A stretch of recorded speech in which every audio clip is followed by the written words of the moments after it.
Hello and welcome to the Malika Writes channel. My name is Malika Writes and today we are doing an introduction to the witch, the archetypal woman. So, witches, we've all come across them in stories and perhaps unfortunately in real life too. Fairy tales are full of them. They represent the bad in most stories, but occasionally they can be forces of good. Witches can be used to describe a woman with tremendous power or an unpleasant attitude. But no matter why or when the word is used, it is always used to refer to a woman who cannot and will not be controlled. In the words of the editor of the Virago Book of Witches, the book we will be referencing, whichever form she comes in, she is a woman who is true to herself, using magic and her foresight to maximize her own experiences of life, even if she pays heavily for it in the end. The witch represents what so many women have felt that they have been denied: choice. In the story of Psyche and Aphrodite, the feminine journey is narrated in great and rather telling detail. It's a story largely devoid of choice. Psyche is born beautiful, and because of the folly of others, the wrath of Aphrodite is brought down upon her. Eros, Aphrodite's son, falls in love with her while carrying out a mission for his mother and commands her never to look upon his face. While you can argue that Psyche had a choice whether to listen to her sisters or not, she is convinced by them to look at the face of her husband, and as soon as she looks, he leaves her.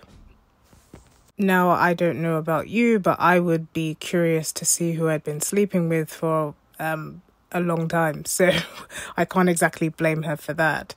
So Psyche must now endure the challenges his angry mother has in store for her in order to see her husband again. Psyche, the beautiful and loyal girl who did nothing but try her best, is the exact opposite of the witch, who sees a story like this and says, "No, thank you."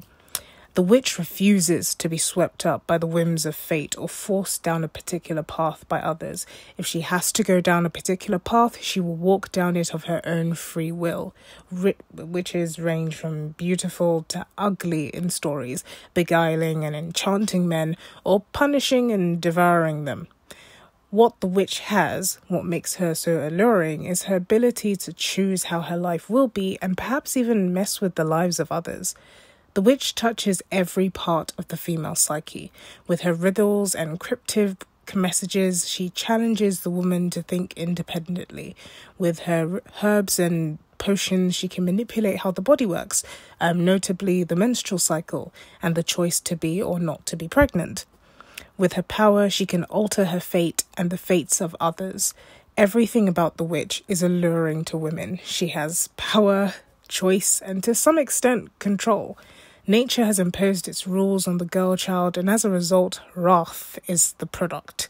Wrath at being the so-called weaker sex, wrath at all the pain that comes with becoming a woman, wrath at the expectations of goodness and purity.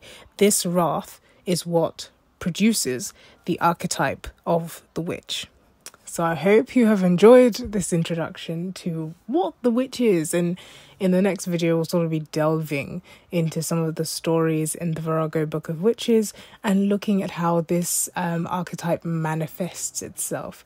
So I hope you guys are looking forward to it. Thank you for listening, and I hope you have enjoyed this. I'll see you in the next video. This has been the Malika Writes channel, and I have been your host, Malika Writes.